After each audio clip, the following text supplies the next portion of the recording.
Prions ensemble.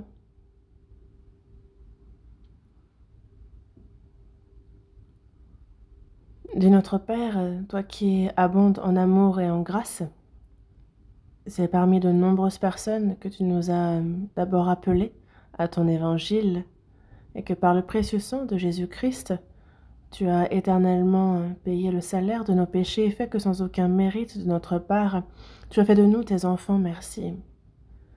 Dans ce monde sans espérance, tu nous as donné l'espérance. Et par ta grâce et ton amour, tu nous permets de vivre, merci sincèrement. Seigneur, jusqu'au jour de ta venue, que nous puissions, avec un cœur qui t'aime, nous charger de la mission que tu nous as confiée, de notre vivant sur terre. Aide-nous. La retraite d'été continue et de nombreuses personnes écoutent ta parole. Merci de les sauver. On est au 6e séminaire de cette retraite. Seigneur, à tous ceux qui écoutent ton séminaire pour la première fois, ouvre leur cœur, qu'ils puissent comprendre profondément ta rédemption. Aide-les. À tous les prédicateurs qui prêchent ta parole, accorde-leur l'intelligence, ta puissance, qu'aucune âme ne se perde, que tous parviennent au salut. Agis, Seigneur, et aide-nous, du début jusqu'à la fin, que le Saint-Esprit soit avec nous, et que ta parole nous enseigne au plus profond de notre âme, de notre cœur. Aide-nous en ce sens, et nous avons prié au nom du Seigneur Jésus-Christ, notre Seigneur. Amen. Ouvrons la Bible. Romains chapitre 5.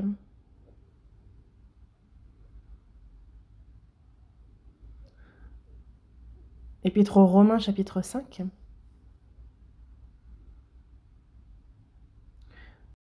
Je lis à partir du verset 1. Étant donc justifiés par la foi, nous avons la paix avec Dieu par notre Seigneur Jésus-Christ.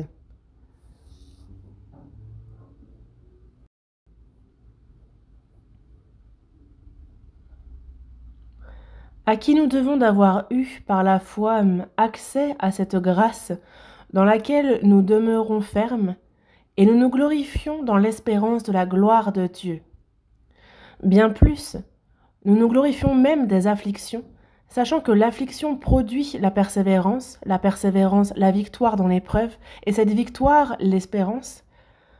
Or, l'espérance ne trompe point, parce que l'amour de Dieu est répandu dans nos cœurs par le Saint-Esprit qui nous a été donné. Verset 11. Et non seulement cela, mais encore nous nous glorifions en Dieu par notre Seigneur Jésus-Christ, par qui maintenant nous avons obtenu la réconciliation. Chapitre 8, Romains chapitre 8. Chapitre 8, verset 22.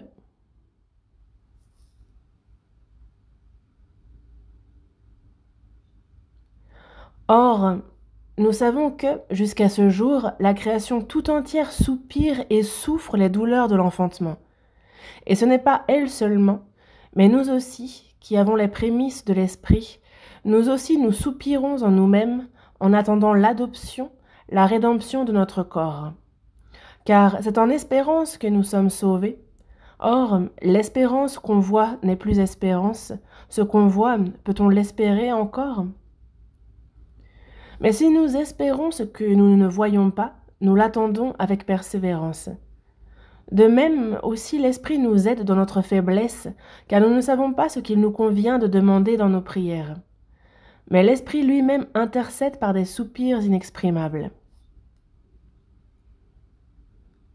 Et celui qui sonde les cœurs connaît quelle est la pensée de l'Esprit, parce que c'est selon Dieu qu'il intercède en faveur des saints.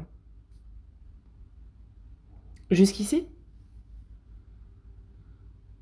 en ce moment, c'est le 6e séminaire de la retraite qui est en cours. L'évangile est actuellement en train d'être prêché activement. Je pense qu'il serait bon que chacun prie dans son cœur pour ce séminaire. Aujourd'hui, j'ai téléphoné et on m'a dit qu'environ 11 622 personnes sont inscrites et participent. En tout cas, hier, de ce que j'en ai vu, il y avait vraiment beaucoup de monde.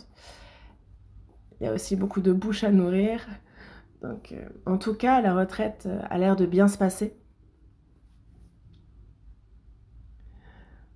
À travers la retraite d'été, il y a énormément de personnes qui reçoivent le salut.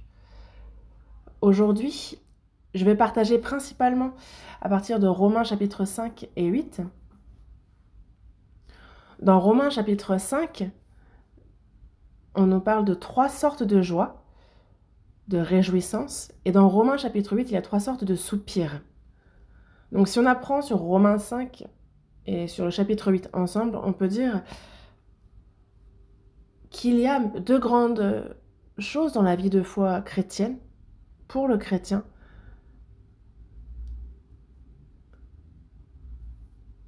L'une, c'est la joie, et l'autre, c'est le soupir.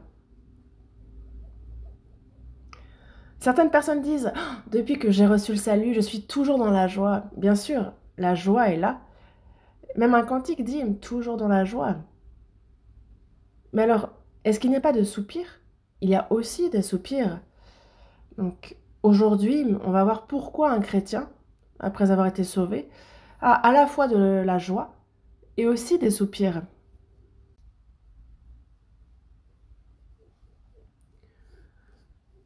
Contrairement aux religions du monde, l'un des aspects les plus importants dans le christianisme, c'est la joie, la réjouissance.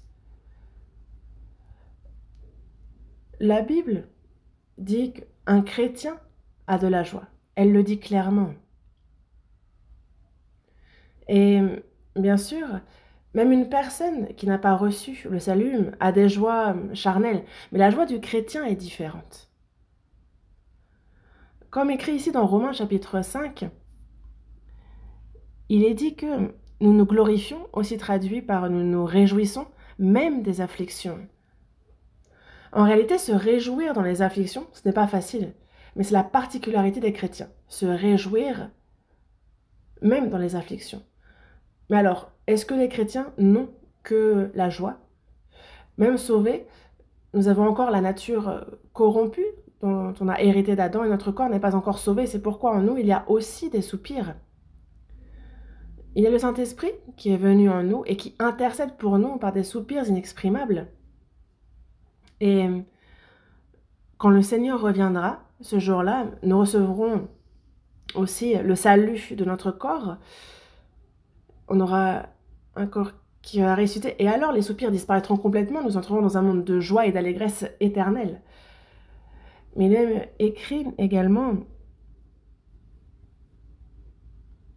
que ceux qui ne vivent pas leur vie de foi se disent « Mais de quoi les chrétiens peuvent-ils bien se réjouir ?» C'est vraiment parler sans savoir. La joie d'un sauvé est différente d'une personne non sauvée, évidemment. Dans Deutéronome, chapitre 33, verset 29, il est dit « Que tu es heureux, Israël, qui est comme toi, un peuple sauvé par l'Éternel. » Oui, celui qui est sauvé possède une joie que le monde ne connaît pas. Et donc, cette joie en question, c'est l'une des caractéristiques principales du chrétien. Donc, il y a la venue du Saint-Esprit, et sa venue est liée aussi à la joie. Dans Hébreux, chapitre 1, verset 9, on nous parle d'une huile de joie. On nous parle dans le chapitre 1, verset 9, d'une huile de joie, et c'est l'image du Saint-Esprit. Quand l'Esprit vient, il y a dans le cœur de cette personne une joie que le monde ne connaît pas. Et en réalité, la joie et l'allégresse viennent de Dieu. Dans le psaume 43, verset 4, Dieu a dit « Dieu, ma joie et mon allégresse ».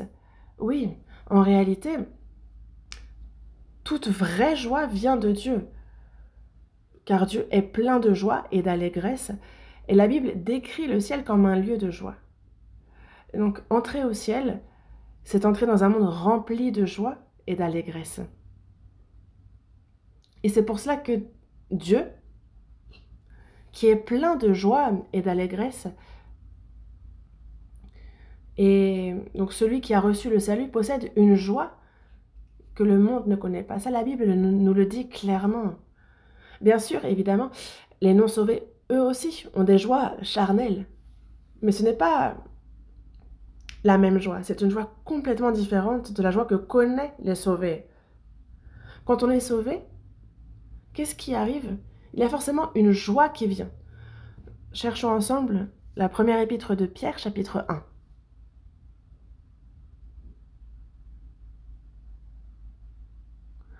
Chapitre 1, verset 8.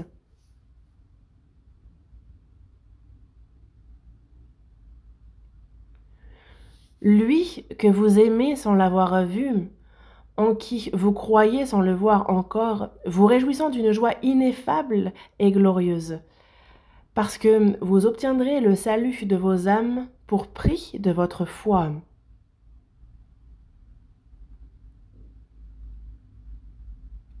Moi qui devais aller en enfer, maintenant que mes péchés sont pardonnés et que j'ai été délivré de la perdition éternelle, alors mais imaginez la grande joie, quel grand bonheur, n'est-ce pas? Il est écrit ici, lui que vous aimez sans l'avoir vu. Les personnes qui ont reçu cette première épître de Pierre n'ont pas vu Jésus, mais ils ont dit l'aimer sans l'avoir vu. Pourquoi? Parce qu'il est mort à ma place pour que je sois sauvé.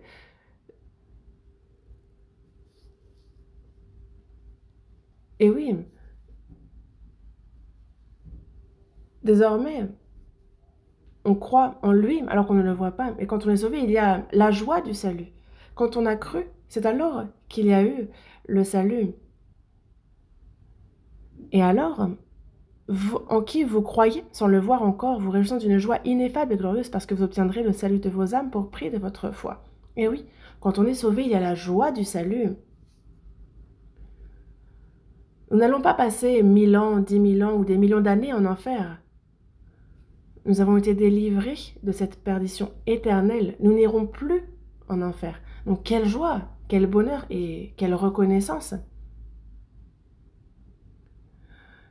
Donc si tous ceux ici présents pouvaient aller voir l'enfer ne serait-ce qu'un seul jour et revenir, qu'est-ce qu'on se dirait? On comprendrait que, le salut est la chose la plus précieuse au monde et qu'il n'existe pas de joie ou de bonheur plus grand que le salut de l'âme. Peu importe combien je souffre ici-bas, je ne pourrais pas supporter un seul jour de souffrance en enfer. Donc, même si Dieu ne me donnait aucune autre récompense, par le simple fait qu'il m'ait sauvé, ça suffirait pour que je vive en étant infiniment reconnaissant. C'est ça qui définit le chrétien. Oui, parce que vivre toute sa vie simplement en remerciant pour le salut, c'est ça un chrétien. Et donc ainsi, celui qui a reçu le salut, tout d'abord, dans son cœur, il y a la joie et le bonheur d'être sauvé. Et ensuite, quelle autre joie? Lui que vous aimez sans l'avoir vu. Parmi toutes les joies humaines, l'une des plus grandes est celle d'être aimé. N'est-ce pas? Le Seigneur Jésus-Christ m'a vraiment aimé. Il m'aime encore maintenant et il m'aimera éternellement.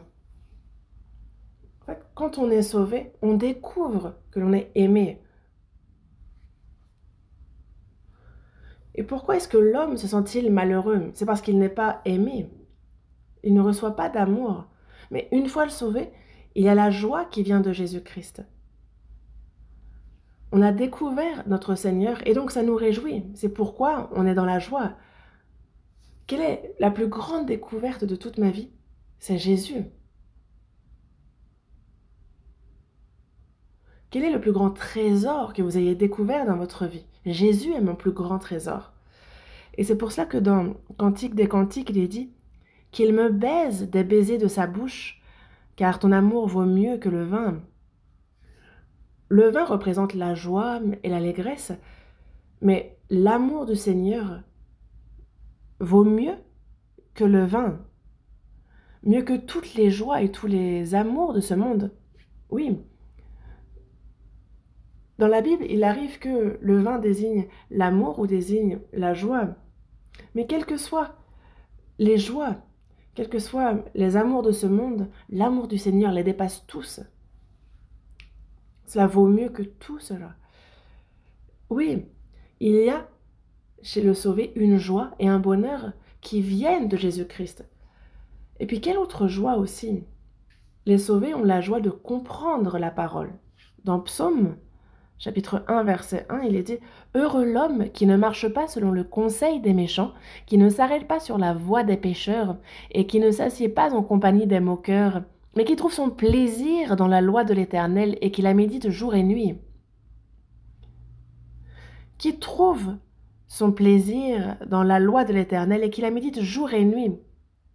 On prend soudainement plaisir à la Bible. Et certains disent que quand on a du mal à dormir, il faut apporter la Bible et que tout de suite on commence à bâiller, à s'endormir. Mais après avoir reçu le salut, qu'est-ce que la Bible devient? Une lettre d'amour. On comprend que Dieu nous aime et qu'il nous a envoyé cette lettre d'amour. Et parce qu'elle nous parle de Jésus, le Sauveur, cela fait ma joie.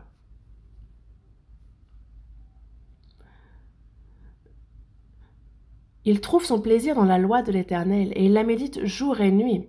Dans Jean, chapitre 2, il y a des noces, mais il n'y a plus de vin. Et à ce moment-là, il y a Jésus qui a demandé qu'on remplisse 6 vases de pierre jusqu'à ras-bord. Et donc il verse de l'eau et cette eau est devenue vin. Mais si on pense au vase comme à notre corps, après avoir été sauvé, on remplit notre cœur de la parole comme on remplirait d'eau ces vases.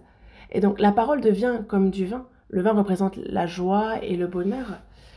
Oui, si on remplit notre vie de la parole, alors notre vie devient joyeuse. Elle se transforme et on se dit « Ah, ça voulait dire ça !» En fait, il y a cette joie, cette réjouissance de comprendre la parole. Mais celui qui ferme sa Bible et qui ne l'ouvre que le dimanche pour écouter un sermon, cette personne-là n'aura pas cette joie. C'est juste qu'il fait des allers-retours à l'église, il est spectateur du sermon. Celui qui se tient proche de la Bible et qui la lit avec diligence, lui, même en écoutant un sermon, il se dira « Ah, c'est ça que ça voulait dire !» Il va comprendre la parole. Il va connaître donc cette joie de comprendre la parole. Et même parfois, on marche dans la rue ou en faisant la vaisselle. En fait, pour ça, il faut être proche de la parole. Sinon, on ne peut pas comprendre. Oui, même en faisant la vaisselle, il se dira « Ah !» Même quand il subit des persécutions en évangélisant, il comprendra que « Ah, c'était ça !» Donc il y a cette joie de comprendre la parole. Et c'est pour ça qu'il est dit qu'il trouve son plaisir dans la loi de l'Éternel et qu'il la médite jour et nuit. Donc c'est vraiment là, se réjouir de la Bible, c'est une des caractéristiques du chrétien. Donc ainsi, une fois sauvé, on a la joie du salut, la joie de savoir que Jésus m'aime éternellement, et la joie d'apprendre la parole, cette lettre d'amour de Dieu. Non. On voit maintenant qu'on On retourne à Romains chapitre 5. Romains chapitre 5. Donc on nous parle de 3 réjouissances, de 3 soupirs, chapitre 5, verset 1. Étant donc justifiés par la foi, nous avons la paix avec Dieu par notre Seigneur Jésus-Christ. On est justifiés par la foi et nous avons la paix avec Dieu par notre Seigneur Jésus-Christ. Nous avons la paix. Il y a un petit astérix à paix. Il est dit « nous avons la paix ». Une personne qui a reçu le salut est en paix avec Dieu. Il y a la paix. Nous pouvons profiter de la paix. Verset 2. à qui nous devons d'avoir eu par la foi accès à cette grâce dans laquelle nous demeurons fermes et nous nous glorifions dans l'espérance de la gloire de Dieu. Et c'est donc par la foi que nous sommes entrés dans la grâce dans laquelle nous demeurons fermes et nous nous glorifions, aussi traduit par nous nous réjouissons, dans l'espérance de la gloire de Dieu. On entre dans la foi et on se tient ferme. Nous demeurons fermes dans cette grâce par la foi. Nous entrons dans la grâce par la foi, mais pour que cette grâce devienne la nôtre, il faut la foi. Par la foi, nous sommes entrés dans la grâce, et cette grâce dans laquelle nous demeurons fermes par la foi, c'est-à-dire que nous sommes entrés par la foi et que maintenant nous sommes debout, fermement appuyés sur la foi. Donc sur quoi sommes-nous debout? Sur le mérite du sang de Jésus. Et dans la grâce parfaite et absolue de Dieu. Nous sommes entrés dans cette grâce et nous nous y tenons fermes. Nous allons au ciel uniquement par la grâce. Ce n'est pas par les œuvres, mais par le mérite parfait du Seigneur, par cette grâce que nous avons été sauvés et maintenant nous sommes debout sur cette grâce. Donc, nous avons eu par la foi accès à cette grâce dans laquelle nous demeurons fermes. Et nous sommes entrés par la foi et nous sommes debout sur la grâce parce que tous ont péché et sont privés de la gloire de Dieu. Tous ont péché et sont privés de la gloire de Dieu. Mais désormais, c'est par la grâce que nous sommes sauvés. Et lorsque nous nous tenons par la foi dans cette grâce ferme, alors nous pouvons justement nous avons la paix avec Dieu par notre Seigneur Jésus-Christ et nous nous glorifions dans l'espérance de la gloire de Dieu. Donc nous sommes désormais... On avait tous péché, on ne pouvait pas atteindre la gloire de Dieu. Mais celui qui est sauvé par grâce et qui se tient sur la grâce peut maintenant espérer la gloire de Dieu. Il se réjouit de cette espérance. Ça veut dire que quand on est debout sur la grâce, on se rend compte que maintenant je peux me réfugier dans les bras de Dieu. Je peux entrer dans le ciel rempli de la gloire de Dieu et voir Dieu face à face. Grâce à cette grâce, je peux me jeter dans les bras du Seigneur. Oui, je peux entrer dans le ciel rempli de sa gloire. Et lorsque Jésus reviendra, moi aussi, je ressusciterai avec un corps glorieux comme le sien. Et on a donc cette espérance certaine de vivre éternellement dans le ciel. Voilà pourquoi on se réjouit. Mais celui qui n'est pas debout, ferme sur la grâce, quand il pense à Dieu, à sa gloire au ciel, il sait qu'il ne peut pas y entrer par ses propres forces. Mais en fait, celui qui se tient sur la grâce à cause du mérite parfait et à 100% du Seigneur, cette personne sait que même une personne comme lui, il peut entrer au ciel, il peut entrer même avec assurance. Il sait qu'il va vivre éternellement dans le monde rempli de la gloire de Dieu. Et c'est pourquoi qu'il y a cette joie d'espérer cette gloire éternelle et de s'en réjouir. Ça, c'est une vraie joie. Et puis verset 3, bien plus,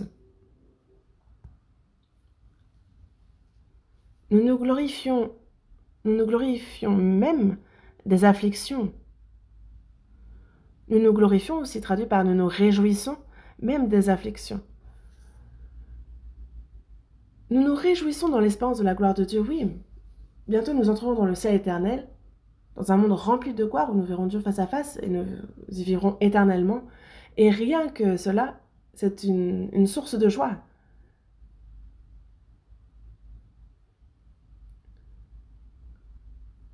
Mais qu'est-ce que c'est cette affliction qui nous rend joyeux? Est-ce que c'est l'affliction elle-même qui nous rend joyeux? Bien sûr que non. Qui voudrait souffrir?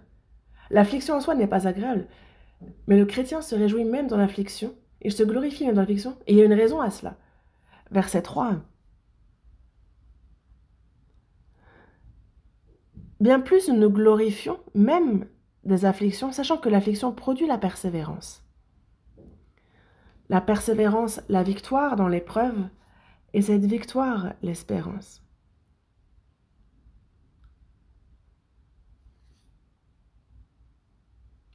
Pourquoi est-ce que nous nous réjouissons même des afflictions? Parce que nous savons que l'affliction produit de bons résultats, de bons fruits. Dieu est souverain. Et la vie de celui qui est sauvé est entre les mains de Dieu.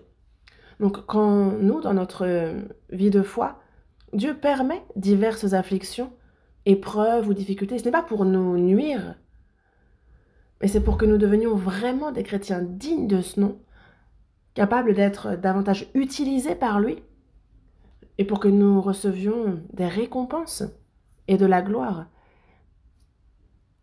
Et donc c'est pourquoi nous nous réjouissons en pensant aux fruits, à ce que l'affliction va produire. Alors, qu'est-ce que l'affliction produit? L'affliction produit la persévérance. Qui est la plus patiente? Une jeune fille ou une mère? Donner naissance à un enfant et l'élever, ce n'est pas rien. Quand on a beaucoup souffert, on acquiert une réelle patience. Vraiment. Ceux qui ont traversé toutes sortes d'épreuves, qui les ont surmontées, développent la persévérance. J'ai lu un jour dans un livre l'histoire d'une femme qui n'avait aucune patience. Donc elle demande à son pasteur de prier pour qu'elle devienne patiente. Elle dit: pasteur, je n'ai vraiment pas de patience. Priez fort pour que j'en ai. Le pasteur a dit: prions, et il prie. Seigneur, accorde à cette sœur beaucoup d'afflictions. Elle entend ça et elle s'écrie: non mais pasteur, mais c'est quoi cette prière? Non, pas cette prière-là, mais juste demander de la patience pour moi. Et le pasteur a répondu: mais pour avoir de la patience, c'est simple, il faut beaucoup souffrir. Et donc il a continué de prier pour qu'elle souffre beaucoup. Parce que l'affliction produit la persévérance et la persévérance produit la victoire dans l'épreuve. Et cette victoire, l'espérance. Donc oui, l'affliction produit la persévérance et la persévérance produit la victoire dans l'épreuve. Donc c'est-à-dire qu'une fois la persévérance formée en nous, on devient une personne dont le caractère est façonné pour être apte à être utilisé par le Seigneur. C'est comme l'or qui est passé par le feu, qui devient plus dur. En fait, le chrétien traverse l'affliction et développe la patience, et progressivement, ça va devenir une personne pure, comme l'or qui est purifié par le feu. Et donc il sera vraiment digne et utile à Dieu. Et donc ainsi la persévérance produit la victoire. Donc plus les impuretés disparaissent, et plus on comprend que ce monde est temporaire. Sachant que l'affliction produit la persévérance, et la persévérance la victoire dans l'épreuve, et cette victoire, l'espérance. Et c'est ça, plus les scories disparaissent, et plus on comprend. On voit ce monde différemment. Parce qu'au départ, le monde nous paraît grand. Mais à mesure qu'on traverse les épreuves, que la persévérance se forme et que notre caractère devient de plus en plus pur, on comprend que ce monde est petit et qu'il disparaîtra bientôt. Ça, on le saisit, on le comprend bien. Et on se tourne alors vers l'espérance véritable. Parce que ce qu'on voit n'est pas l'espérance. Et nous, notre espérance est véritable et elle est garantie, elle est certaine. Verset 5. Or, l'espérance ne se trompe point parce que l'amour de Dieu est répandu dans nos cœurs par le Saint-Esprit qui nous a été donné.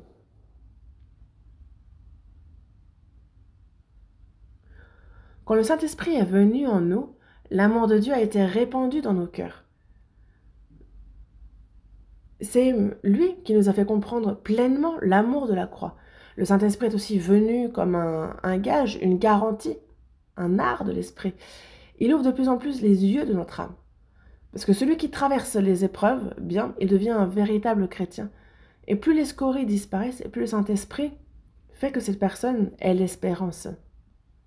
C'est le Saint-Esprit qui fait que cette personne devient vraiment une personne d'espérance. Et en fait, c'est le Saint-Esprit qui ouvre les yeux de notre âme. Il nous fait comprendre à quel point notre espérance est certaine, est sûre.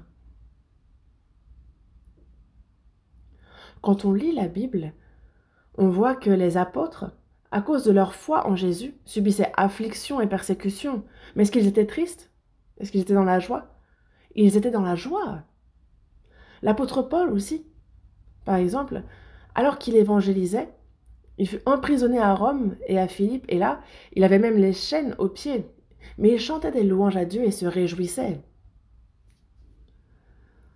Et c'est pour cela que le chrétien se réjouit même au milieu des afflictions. Voyons un passage dans la Bible, Proverbes chapitre 15.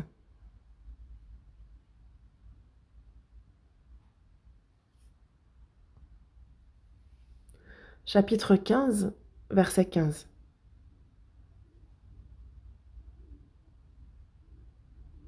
Lisons ensemble. Une fois, il y a beaucoup de paix pour ceux qui aiment ta loi, et il ne leur arrive aucun malheur.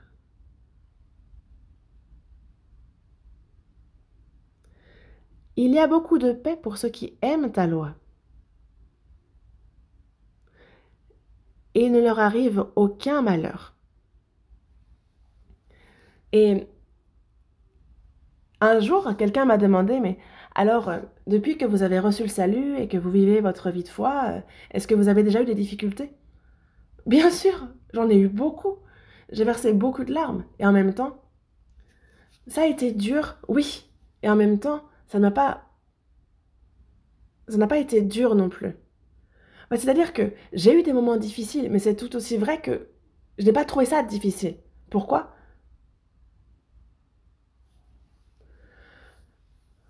Parce que il y a beaucoup de paix pour ceux qui aiment ta loi, et il ne leur arrive aucun malheur. Il y a beaucoup de paix pour ceux qui aiment ta loi, et il ne leur arrive aucun malheur. Il n'y a pas de raison qu'on ne rencontre aucun malheur. Il y a des malheurs, mais on ne prend pas ces malheurs pour des malheurs. On se dit c'est juste évident qu'il y ait des difficultés. Donc ça ne veut pas dire qu'il n'y a pas d'obstacles, bien sûr il y en a, mais on ne les perçoit pas comme des obstacles, on considère comme des choses normales. Et c'est vrai, c'est difficile, mais il y a aussi de la joie. Et c'est vrai qu'il y a de la joie, mais c'est aussi vrai que c'est difficile. Ça semble contradictoire, mais non, c'est ça. Retournons à Romains chapitre 5. Romains chapitre 5, verset 11.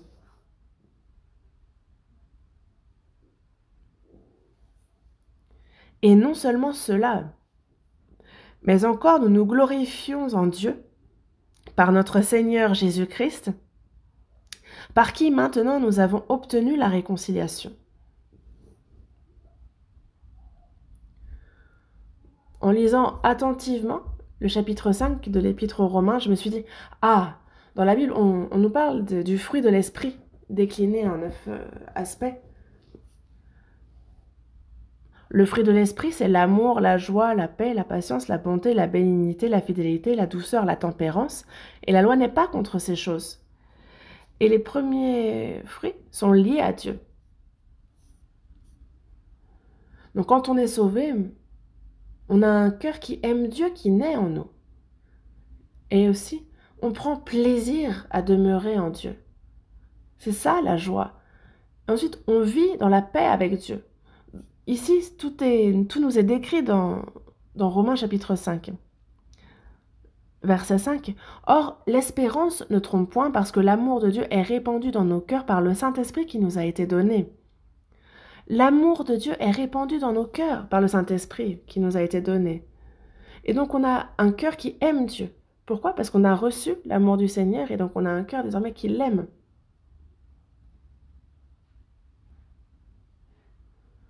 Donc ensuite, ici spécialement,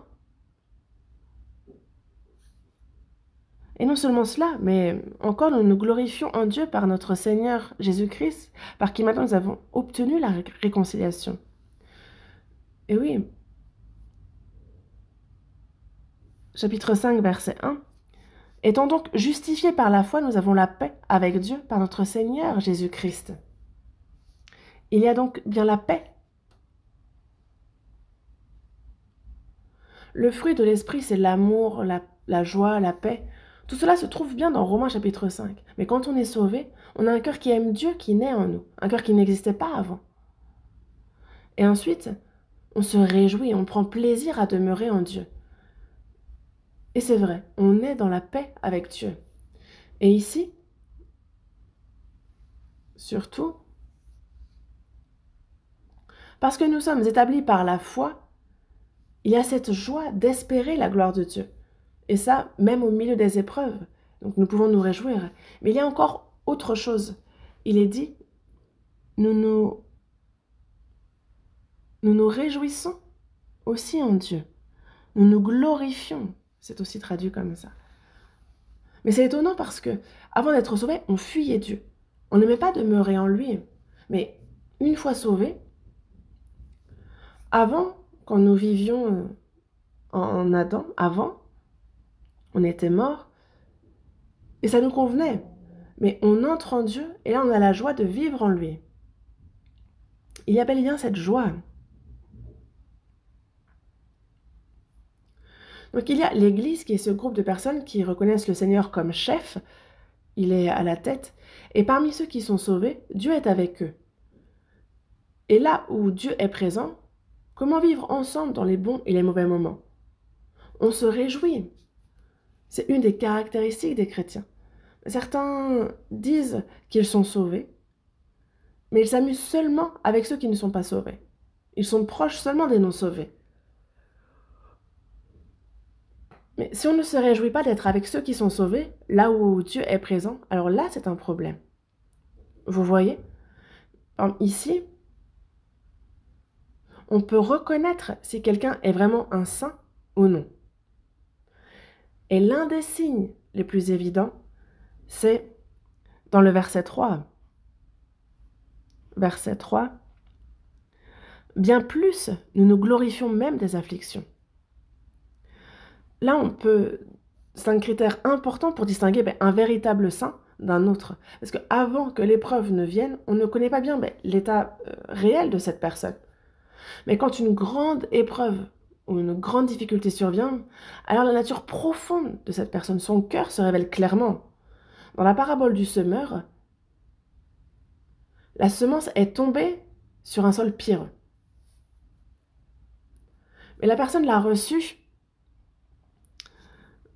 elle entend la parole, elle l'a reçue aussitôt avec joie.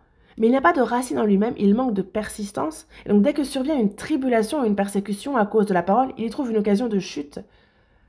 Et oui, donc avant que les difficultés ne viennent, on peut sembler croire, mais quand la vraie épreuve arrive, les chrétiens, parce que l'Esprit Saint est avec eux, on a la joie et le plaisir que l'Esprit donne.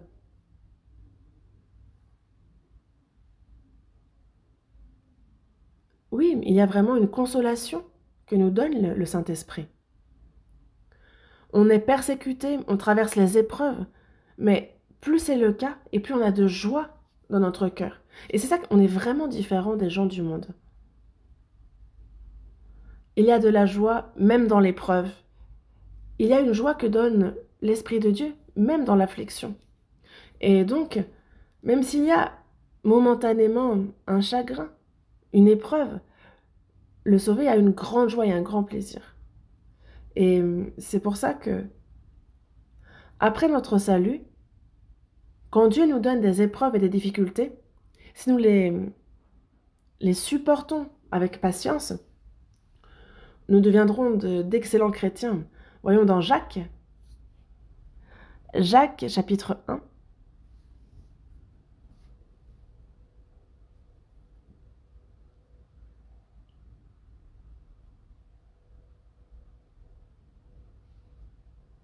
Verset 2.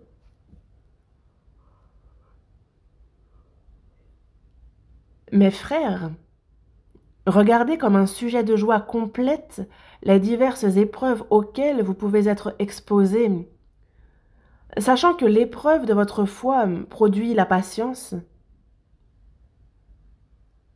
Mais il faut que la patience accomplisse parfaitement son œuvre, afin que vous soyez parfaits et accomplis sans faillir en rien.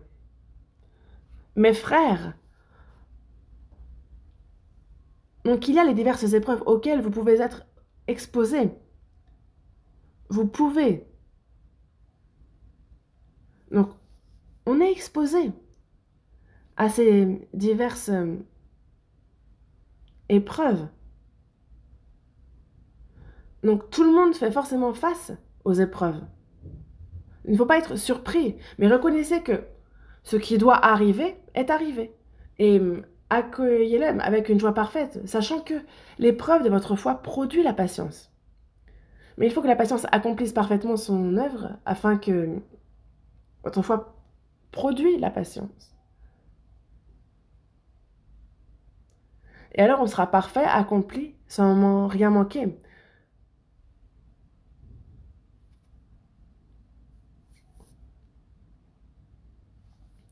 Pour le chrétien, il reçoit la joie et le plaisir, la réjouissance. Mais quand est-ce que cette joie est brisée? Ce n'est pas à cause des épreuves ou des difficultés, mais c'est à cause du péché. David avait la joie du salut, mais quand est-ce que cette joie a été brisée? Quand il a commis meurtre et adultère, quand il a péché, c'est là que la joie a été brisée.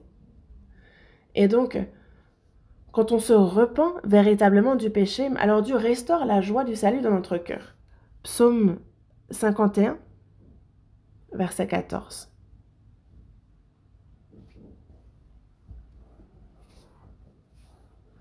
Verset 14.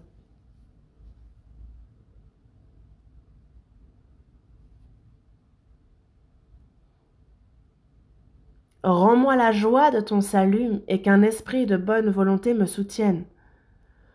J'enseignerai tes voies à ceux qui les transgressent, et les pécheurs reviendront à toi.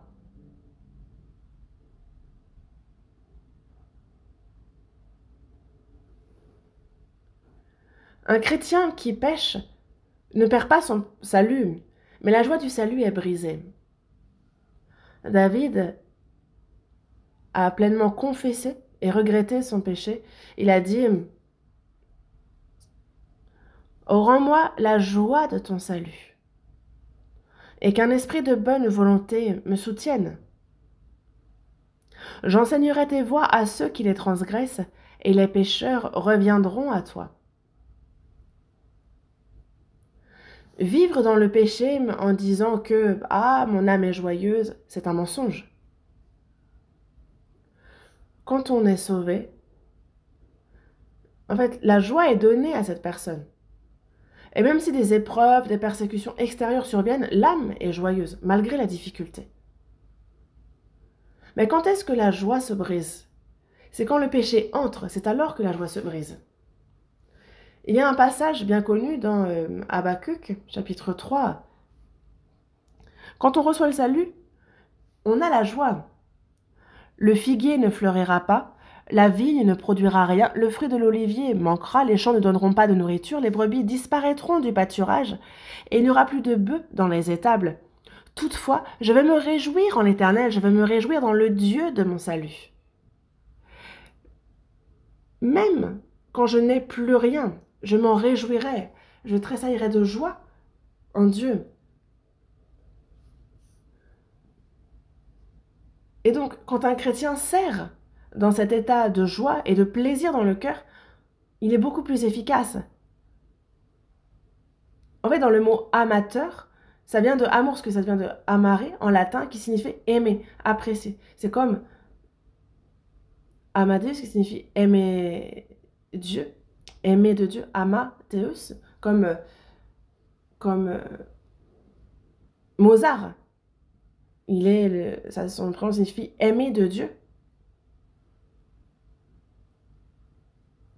Et un amateur est quelqu'un qui fait quelque chose par plaisir. Et une personne qui fait quelque chose avec joie est difficile à arrêter. Thomas Edison a fait de nombreuses inventions parce qu'il s'amusait à faire des expériences, même s'il échouait souvent. Ceux qui ne font pas quelque chose avec plaisir ont du mal. Mais les chrétiens, vu qu'ils ont la joie que le Seigneur donne, ils peuvent persévérer avec un cœur joyeux. Ceux qui vraiment ont la joie dans leur cœur peuvent persévérer. Imaginez qu'il faille porter une pierre de 50 kg sur 4 km jusqu'à chez soi. Si on doit la porter juste parce qu'on doit, c'est dur. On nous dit « Ah, tu dois la porter. » Mais si on doit porter un lingot d'or de 50 kilos, ce sera dur. Mais ce sera une joie, n'est-ce pas? Non? En fait, quand nous, chrétiens, on sert le Seigneur, quand on fait le service, il faut savoir combien le Seigneur se réjouit de ce sacrifice que l'on fait. Et on le fait avec un grand plaisir. Une personne sauvée, elle peut être joyeuse un temps et elle perd la joie. Pourquoi? Parce que le péché la brise.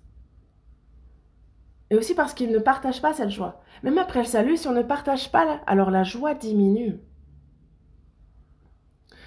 Nous, il y a cette joie que l'on ressent et elle augmente quand on la partage continuellement. La mer morte ne donne rien, elle ne fait que recevoir. Mais par contre, le lac de Galilée, lui, reçoit et donne en continu. Donc il y a recevoir, donner, disperser. Et quand on partage ce qu'on a, alors la joie continue. Quels sont ceux qui peuvent vivre avec la joie en continu? Ceux qui sont altruistes, ceux qui portent leur croix chaque jour, mais ils reçoivent une joie constante du Seigneur. Mais il y a ceux au contraire qui serrent fort tout ce qu'ils possèdent. Ceux qui sont radins ne ressentent plus cette joie.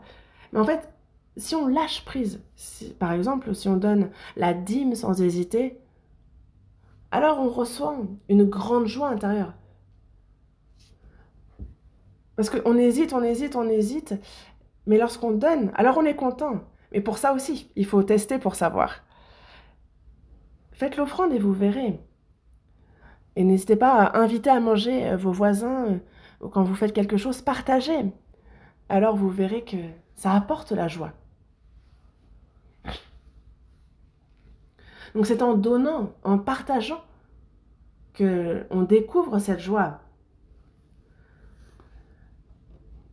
Donc il y a la joie que le monde ne connaît pas, mais c'est une joie que Dieu donne. Donc dans le ciel, cette joie sera vraiment éternelle. On entrera vraiment dans la réjouissance éternelle. Et moi, le verset que j'ai le plus aimé depuis que j'ai reçu le salut, c'était le psaume 16.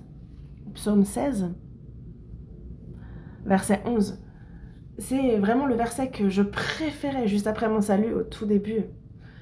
Chapitre 16, verset 11, lisons. « Tu me feras connaître le sentier de la vie. Il y a d'abondantes joies devant ta face, des délices éternelles à ta droite. »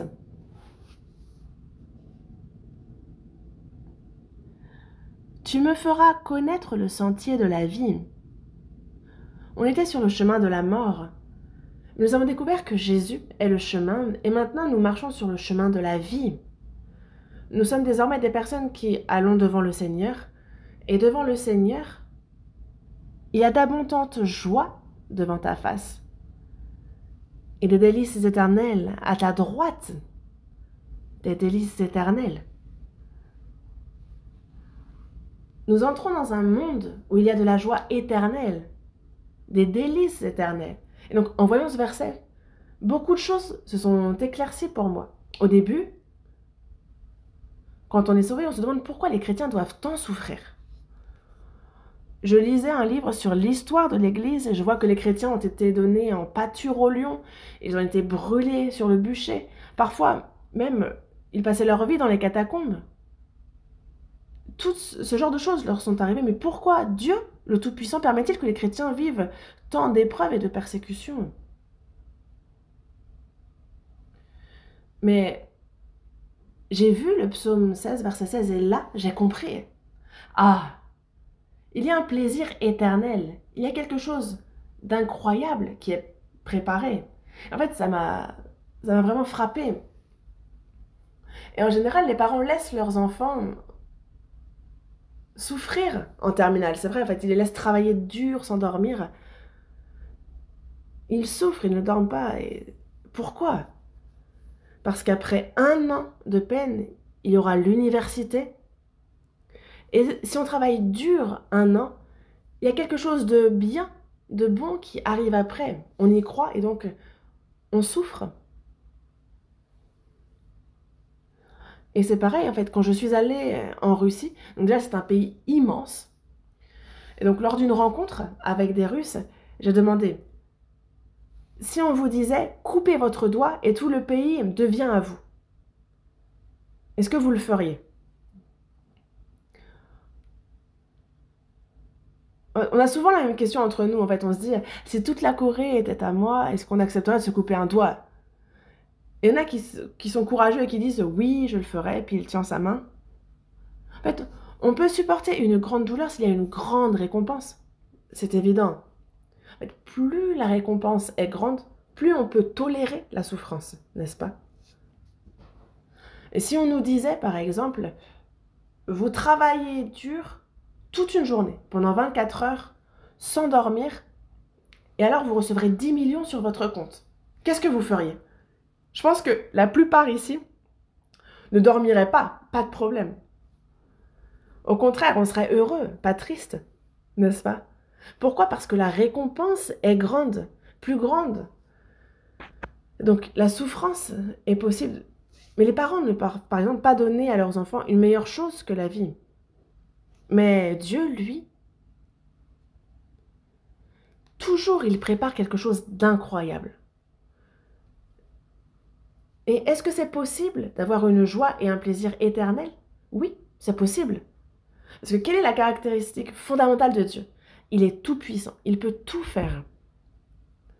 C'est Dieu qui a programmé la joie, la réjouissance, c'est lui qui nous les a fait ressentir. Dieu a même créé les substances pour calmer la douleur, les analgésiques. Il a aussi créé les substances pour la drogue, même si l'homme en abuse. Mais il y a des moments où elles sont nécessaires, par exemple pour les malades en phase terminale. Donc Dieu peut nous faire nous sentir dans la joie autant qu'il veut. Mais ce monde est un monde de péché, donc Dieu a limité la joie et le plaisir. Mais quand nous entrerons au ciel, cette joie et ce plaisir ne seront jamais brisés. Ce sera un monde de joie éternelle et de plaisir éternel, vraiment. Et moi, j'y ai cru tout de suite. Et c'est pour ça que il a préparé quelque chose d'incroyable. Et il faut donc comprendre pourquoi Dieu permet que les chrétiens souffrent ici-bas. On comprend. C'est clair maintenant. Le Seigneur donne des épreuves seulement dans la mesure où nous pouvons les supporter. Et il ne donne pas ce qu'on ne peut pas supporter. Et donc maintenant, il a préparé pour nous une joie éternelle. Mais dans notre vie, qu'avons-nous aussi? Nous avons aussi des soupirs. Romains chapitre 8. Romains chapitre 8.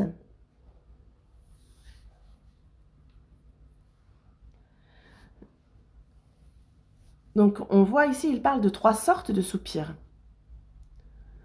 Verset 18. J'estime que les souffrances du temps présent ne sauraient être comparées à la gloire à venir qui sera révélée pour nous. Aussi la créature attend-elle avec un ardent désir la révélation des fils de Dieu. Car la création a été soumise à la vanité, non de son gré, mais à cause de celui qui l'y a soumise.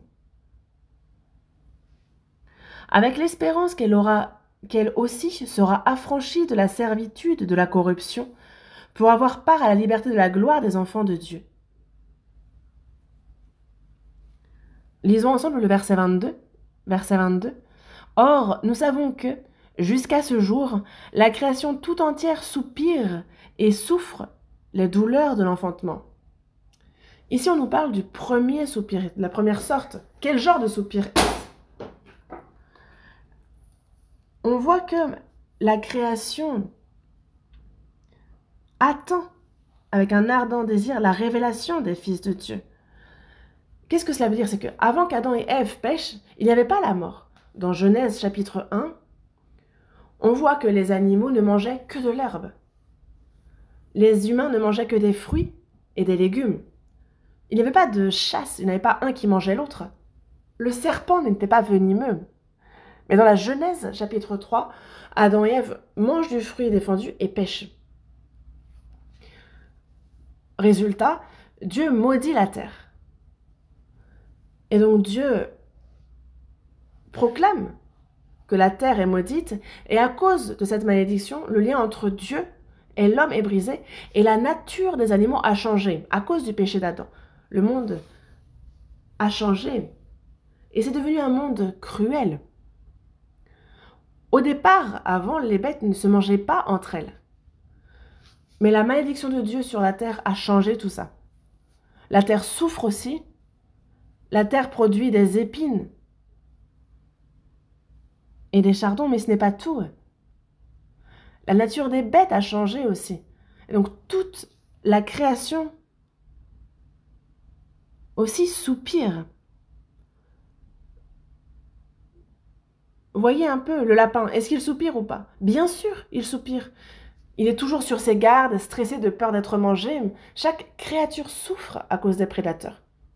Le monde a complètement changé, complètement. Et donc aujourd'hui, nous vivons dans un monde cruel et effrayant. Nous chassons, nous sommes chassés. Pourquoi? Pourquoi en est-on arrivé là?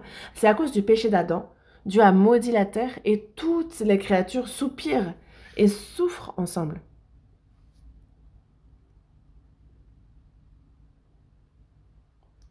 Ce monde n'est pas un monde paisible. Tout soupire. Ça, c'est vrai. Et donc, quand est-ce que cette malédiction sera-t-elle levée? Parce que même la création attend avec impatience la seconde venue de Jésus. Donc quand Jésus reviendra, lorsqu'il reviendra, alors il brisera la malédiction. Et toutes les bêtes seront libérées de ce soupir. Ils seront libérés de ce soupir. Et donc quand nous entrerons dans le millénium, le lapin ne sera plus mangé, il sera en paix. Le bœuf et le lion marcheront ensemble, parce qu'il n'y aura plus de chasse. Mais pour l'instant, il y a cette relation de course-poursuite. Et donc, ce dont on parle ici, c'est que quand le Seigneur reviendra, tout changera. Marquez la page. Nous allons voir dans Ésaïe chapitre 11. Ésaïe chapitre 11, verset 6. On a ici la description justement de la levée de la malédiction quand Jésus reviendra et qu'il y aura le millénium. Le loup habitera avec l'agneau et la panthère se couchera avec le chevreau. Le veau, le lionceau et le bétail qu'on engraisse seront ensemble et un petit enfant les conduira.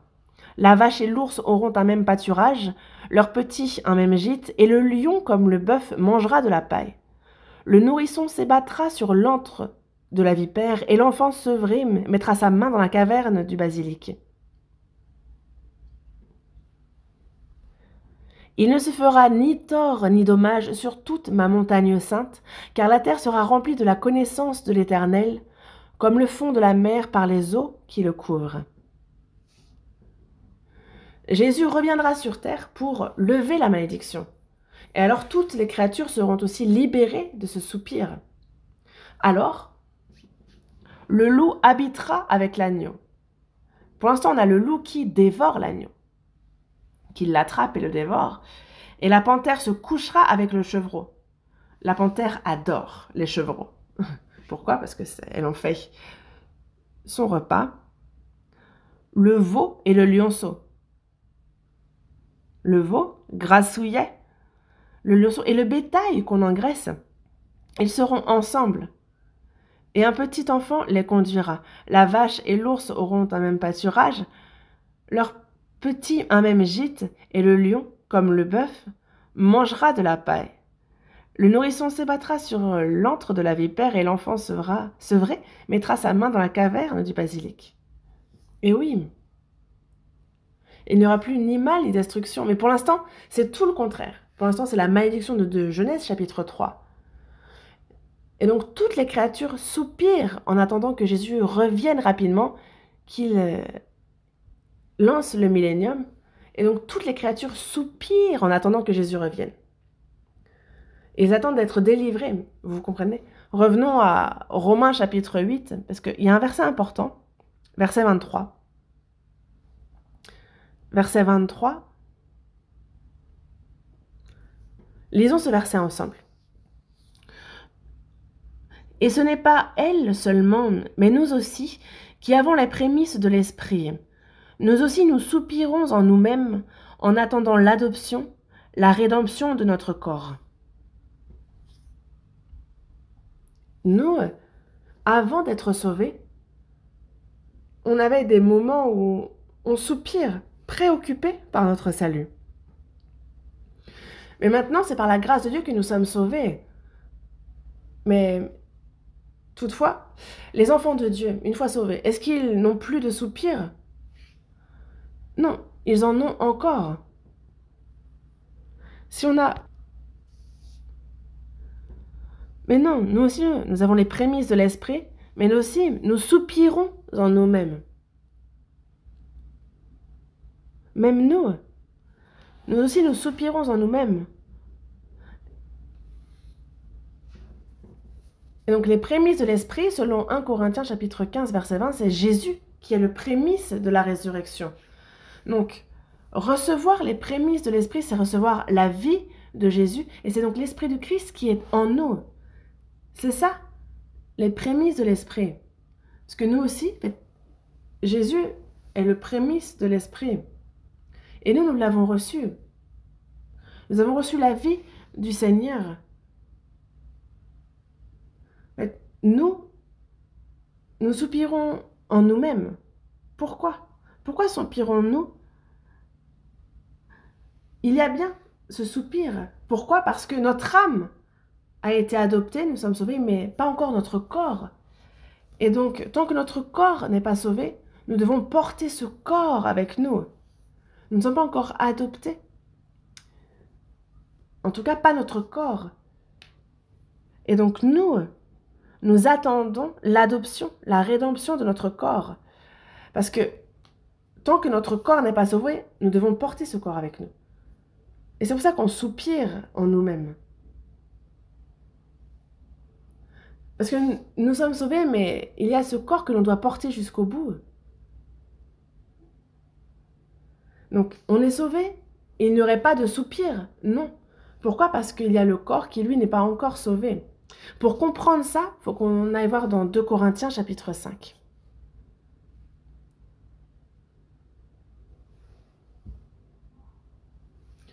Chapitre 5, verset 1.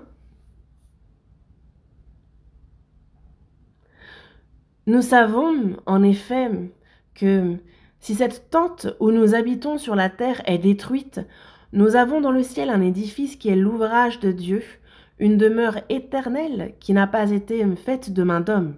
De quoi parle-t-on ici? Qu'est-ce que ça veut dire? Notre corps, c'est quoi? C'est une tente.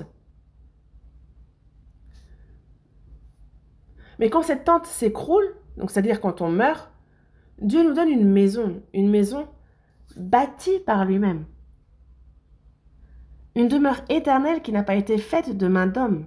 En anglais, la demeure est traduite par building. Et un building, c'est grand.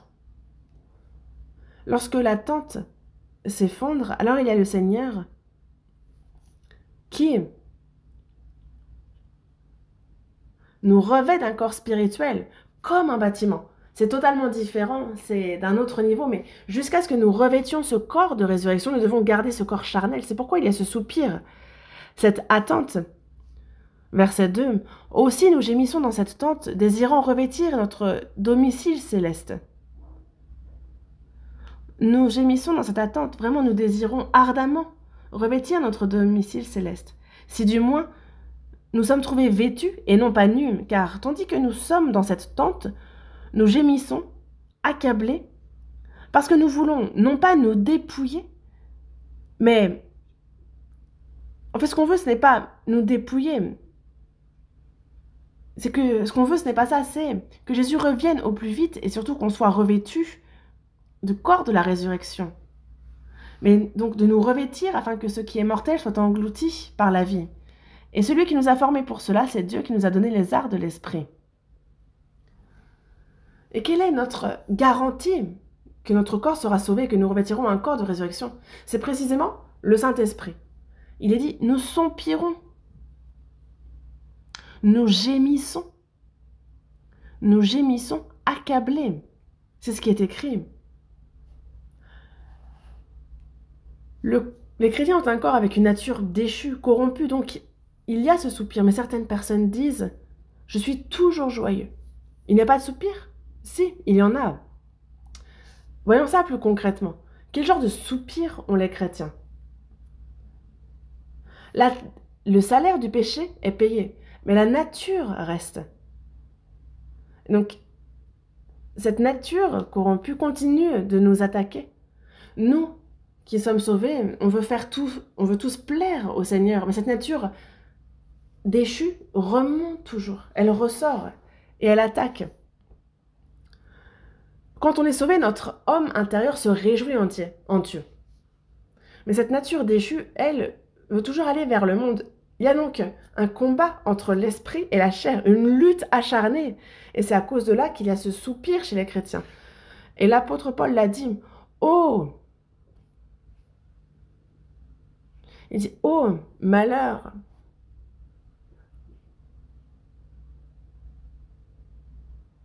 Misérable que je suis. Voyons dans Romains chapitre 7.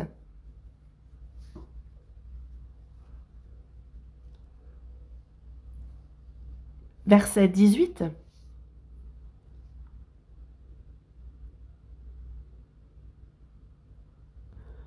Ce qui est bon, je le sais, n'habite pas en moi, c'est-à-dire dans ma chair. J'ai la volonté, mais non le pouvoir de faire le bien. Car je ne fais pas le bien que je veux, et je fais le mal que je ne veux pas. Et si je fais ce que je ne veux pas, ce n'est plus moi qui le fais, c'est le péché qui habite en moi.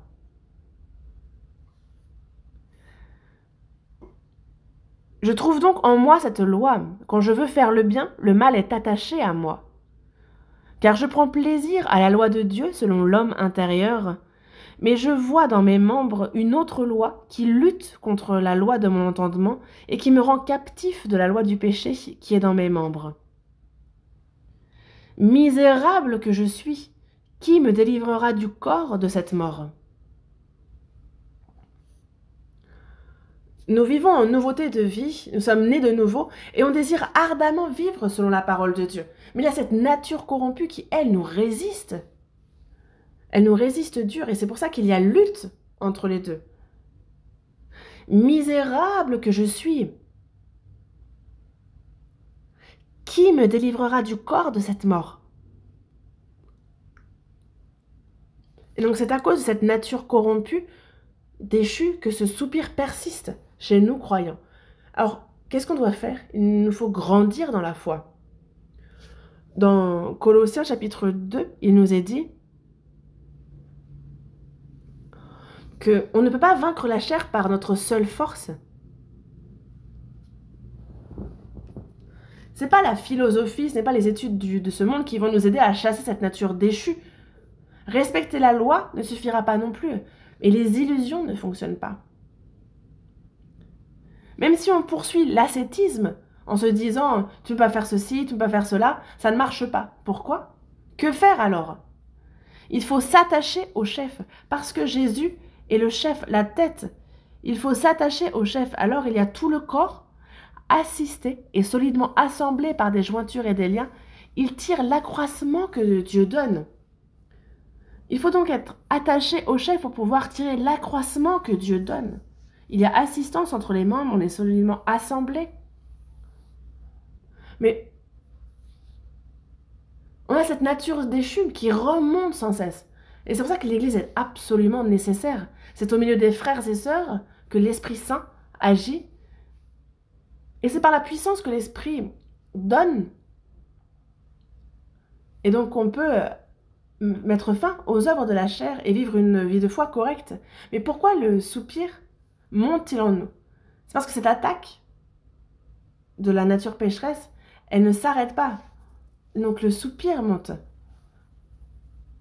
Donc, vivre en chrétien n'est pas facile, mais il nous a bien dit, vous aurez des tribulations dans le monde, mais prenez courage, car j'ai vaincu le monde.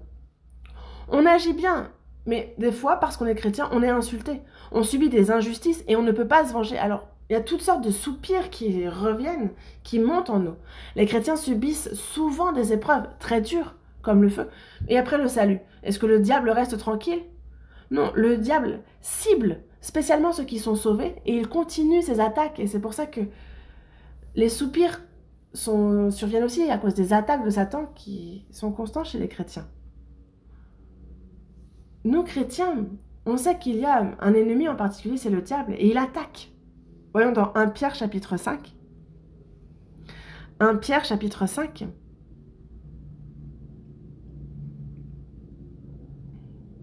Verset 7.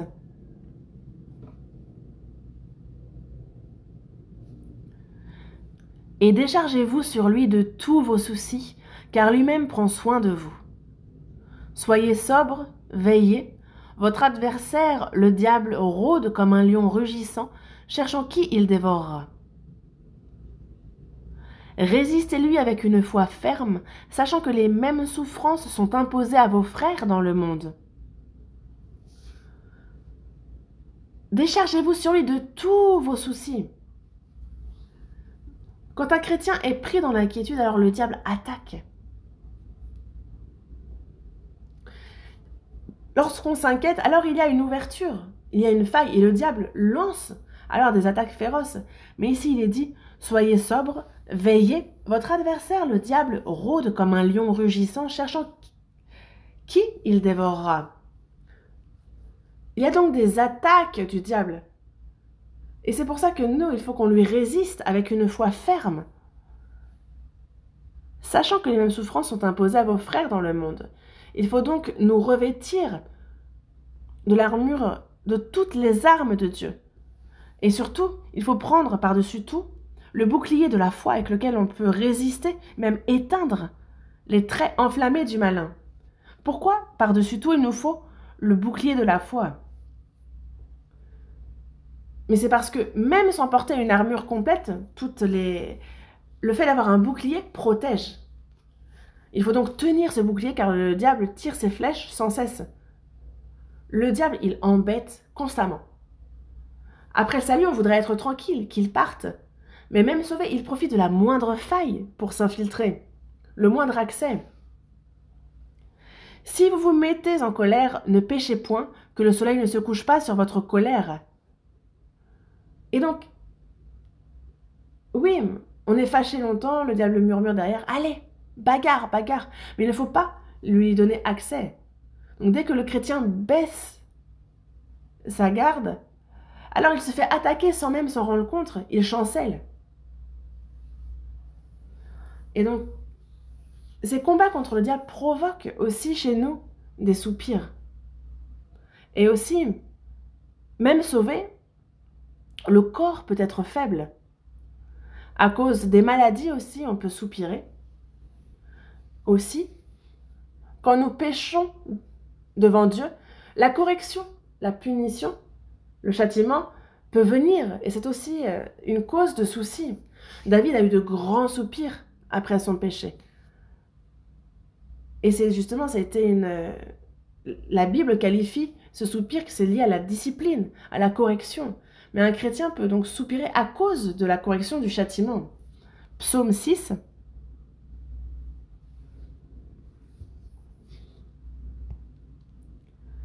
Psaume 6, verset 7.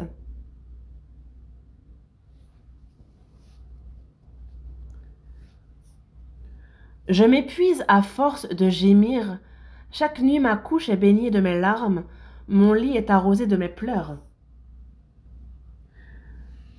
David, après avoir commis un meurtre, l'adultère, il s'est dit, mais pourquoi ai-je fait ça?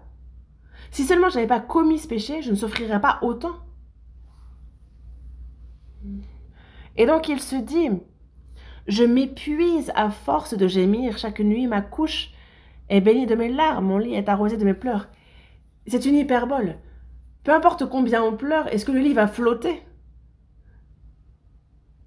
Est-ce que ça veut dire que notre couche est baignée? Non. Mais ça nous montre à quel point, justement, il a pleuré. Il a tellement versé de larmes. Parce qu'il y a une souffrance sévère, une souffrance aiguë quand on souffre à cause du péché. Et donc il y a aussi ce genre de gémissement à cause du péché.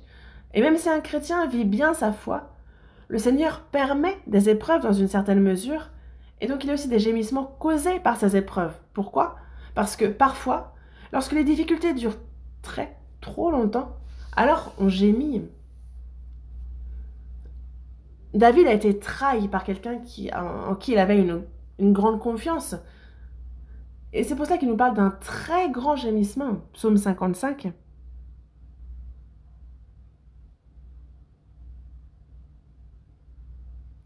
Psaume 55, verset 13. Ce n'est pas un ennemi qui m'outrage, je le supporterai. Ce n'est pas mon adversaire qui s'élève contre moi, je me cacherai devant lui. C'est toi que j'estimais mon égal, toi, mon confident et mon ami.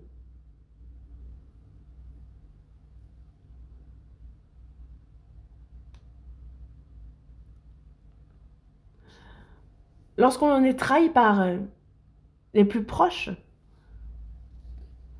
parce que c'est trop dur, alors David a dit, si je pouvais m'envoler comme une colombe, déployer mes ailes et fuir, verset 6, versets 7 et 8, je dis, oh, si j'avais les ailes de la colombe, je m'envolerais et je trouverais le repos.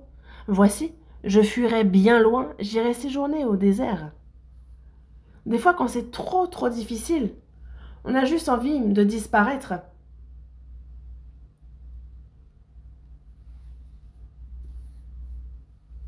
Et c'est pour ça que David a dit, verset 17, verset 18, le soir, le matin et à midi, je soupire et je gémis, et il entendra ma voix.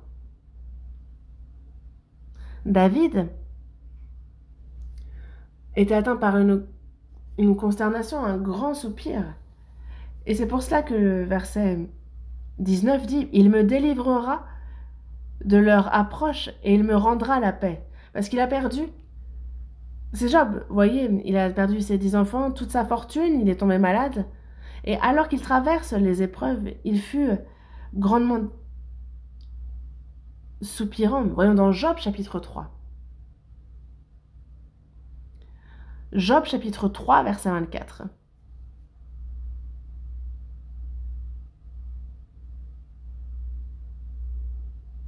Je lis. Mes soupirs sont ma nourriture et mes cris se répandent comme l'eau.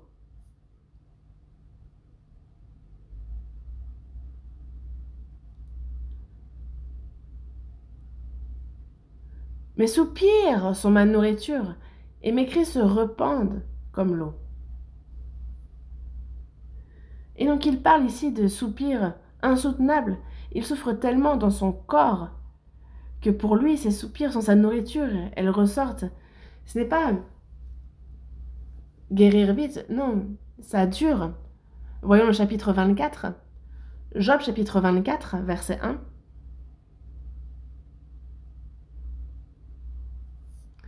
Pourquoi le Tout-Puissant ne met-il pas des temps en réserve? Et pourquoi ceux qui le connaissent ne voient-ils pas ses jours? Pourquoi? C'est ce genre de gémissement qui monte, de soupir. Pourquoi? Pourquoi le Dieu Tout-Puissant n'a-t-il pas fixé le temps? Pourquoi ne met-il pas des temps en réserve? Pourquoi ceux qui le connaissent ne voient-ils pas ses jours? Pourquoi? Parce que, en réalité, il y a un temps fixé, mais Dieu seul le connaît.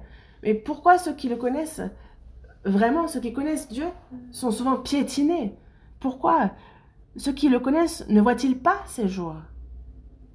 Le jour où le Seigneur agira, ne voit-il pas le jour où Dieu interviendra? Pourtant, ils finiront par le voir. Et donc, au milieu de beaucoup d'épreuves, le chrétien peut s'écrier « Pourquoi?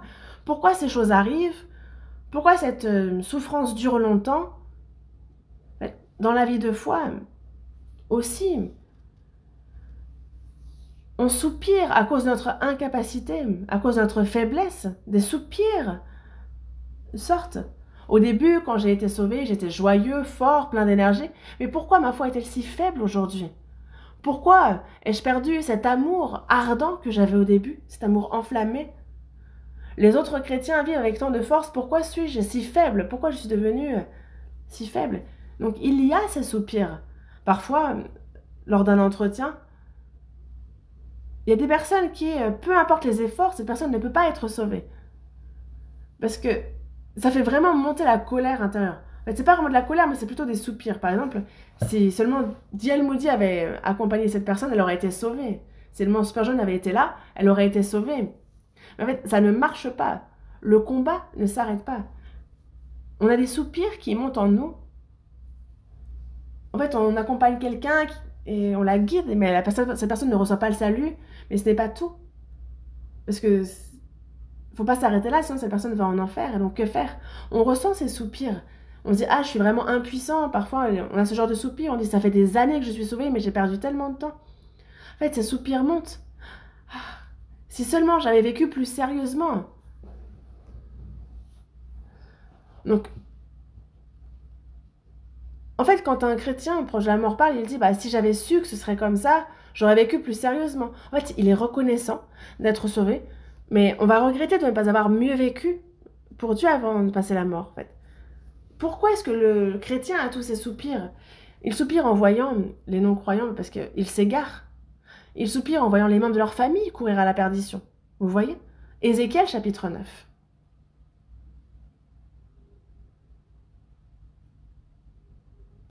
Ézéchiel chapitre 9, verset 4.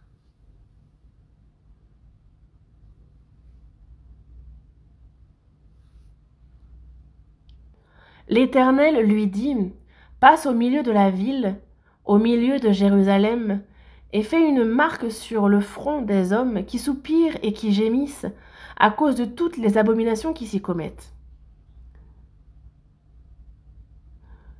Quand Israël suit le chemin de la chute, le Seigneur dit, ici il dit justement, fais une marque sur le front des hommes qui soupirent et qui gémissent à cause de toutes les abominations qui s'y commettent. Et en fait, Ézéchiel était vraiment ce genre de personne. Mais nous, en tant que sauvés, dans notre cœur, il y a ces gémissements. Ah, que faire pour ces âmes perdues? Que faire? Elles courent à la perdition et pourtant on les avertit et elles n'écoutent pas. Que faire?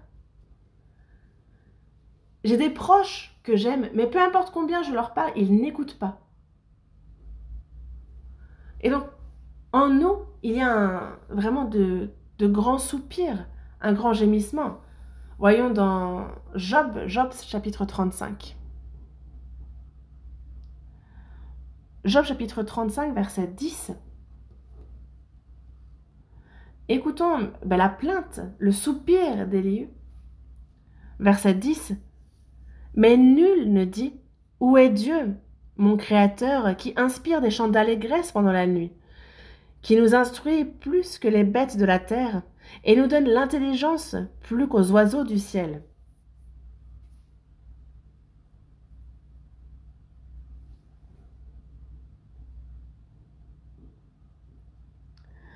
En fait, ici il soupire parce que l'homme ne cherche pas Dieu. Dieu m'a formé, c'est lui qui me donne des chants pendant la nuit. Et en général, parce que quand la vie devient vraiment dure, normalement on cherche Dieu. Quand on est sauvé, on peut chanter, louer vraiment Dieu. Mais là, où est Dieu, mon Créateur, qui inspire des chants d'allégresse pendant la nuit et qui nous instruit plus que les bêtes de la terre et nous donne l'intelligence plus qu'aux oiseaux du ciel? Où est-il? Dieu, il faudrait qu'il donne. Mais où est Dieu? C'est une plainte, une vraie plainte, un soupir. Personne ne cherche Dieu. Personne ne cherche Dieu. Et pourtant, à cette époque, la science se développe. Il n'y a plus personne qui cherche Dieu avec ferveur pourtant. C'est ici le soupir, la plainte d'Élieu. Et c'est très semblable à notre propre plainte. L'apôtre Paul aussi avait une douleur incessante dans son cœur. Dans Romains chapitre... il le dit bien, « J'éprouve une grande tristesse. J'ai dans le cœur un chagrin continuel. » Parce qu'il avait une grande douleur pour ses compatriotes qui n'étaient pas sauvés. Nous aussi, bien sûr, nous avons de la joie dans le cœur, mais il y a aussi cette douleur. Dans Romains chapitre 8, on voit le soupir du Saint-Esprit. Voyons dans Romains chapitre 8, verset 26. Chapitre 8, verset 26. On peut vraiment dire merci ici parce qu'on nous parle du soupir de l'Esprit. De même aussi l'Esprit nous aide dans notre faiblesse, car nous ne savons pas ce qu'il nous convient de demander dans nos prières, mais l'Esprit lui-même intercède par des soupirs inexprimables.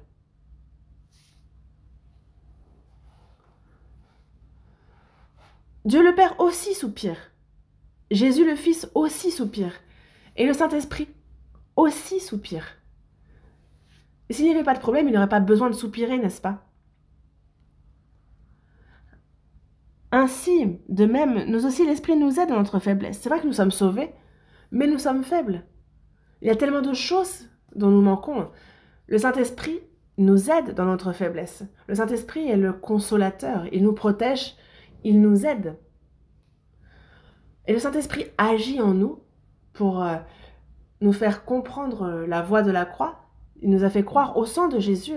C'est lui qui travaille en nous et qui nous transforme petit à petit. Jusqu'au jour où nous irons devant le Seigneur, il y a l'Esprit qui, lui, nous aide dans notre faiblesse, car nous ne savons pas ce qu'il nous convient de demander dans nos prières. Mais l'Esprit lui-même intercède par des soupirs inexprimables.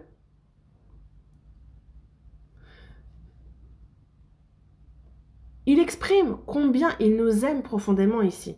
Des soupirs inexprimables. Il intercède pour nous.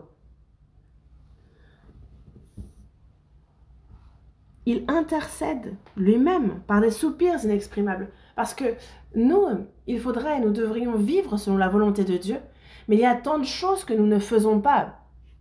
Et donc c'est pour ça que le Saint-Esprit, avec ses soupirs qu'on ne peut pas exprimer, il intercède pour nous, il prie ardemment pour nous. Verset 27. Et celui qui sonde les cœurs connaît quelle est la pensée de l'Esprit, parce que c'est selon Dieu qu'il intercède en faveur des saints. Pour nous, il ne cesse d'intercéder. Dans Romains chapitre 8, on voit que le Père nous a envoyé Jésus, le Fils, qui est mort à la croix et ressuscité pour accomplir notre salut, et maintenant il prie pour nous. Le Saint-Esprit que Dieu a donné aussi prie pour nous. Il nous aide, et quand nous vivons mal, il nous soutient avec des soupirs inexprimables.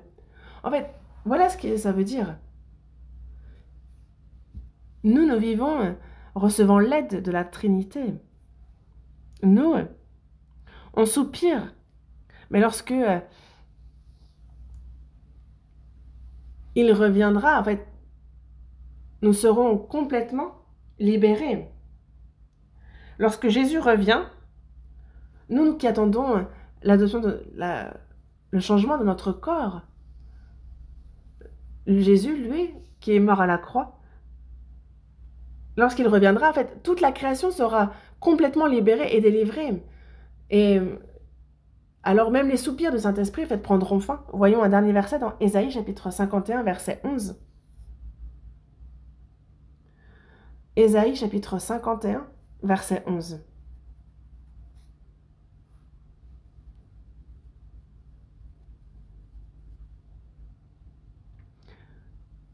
Verset 11.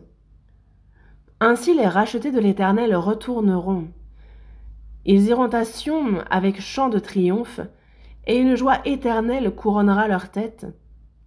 L'allégresse et la joie s'approcheront, la douleur et les gémissements s'enfuiront. Ici, il est dit, la douleur et les gémissements s'enfuiront.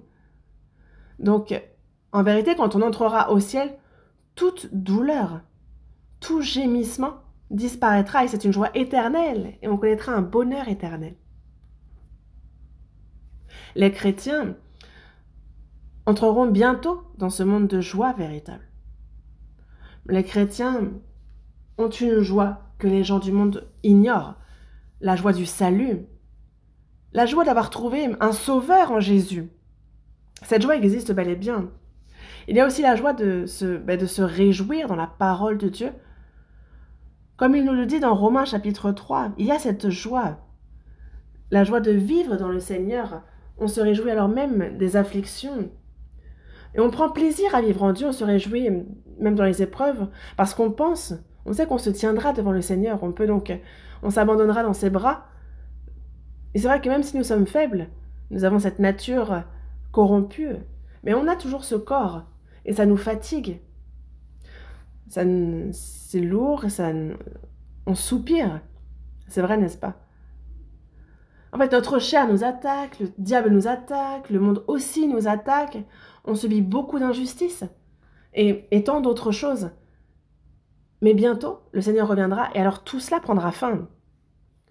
Tout sera fini et on entrera dans un monde de joie et de bonheur éternel. Mais, non. On pense à ceux qui ne sont pas sauvés et franchement, c'est sombre pour eux. Comment allons-nous les sauver? Et c'est notre désir ardent que le plus grand nombre soit sauvé. La raison pour laquelle nous existons, c'est justement pour sauver les âmes. Je m'arrête ici, prions ensemble. Dieu notre Père, par le sang précieux du Seigneur, tu nous as sauvés. Et merci pour cette grande grâce et ce grand amour. Nous vivons dans ce monde corrompu, mais jusqu'à ton retour et jusqu'au jour de la transformation de notre corps, nous te remercions pour la gloire que tu nous promets. La retraite continue, sois avec elle, et que Seigneur, que ton œuvre, que ta puissance se manifeste à tous ceux qui font le service, qui écoutent, à tous ceux présents, sois avec eux et aide-les, quoi qu'ils fassent. Nous avons prié au nom de notre Seigneur Jésus-Christ. Amen.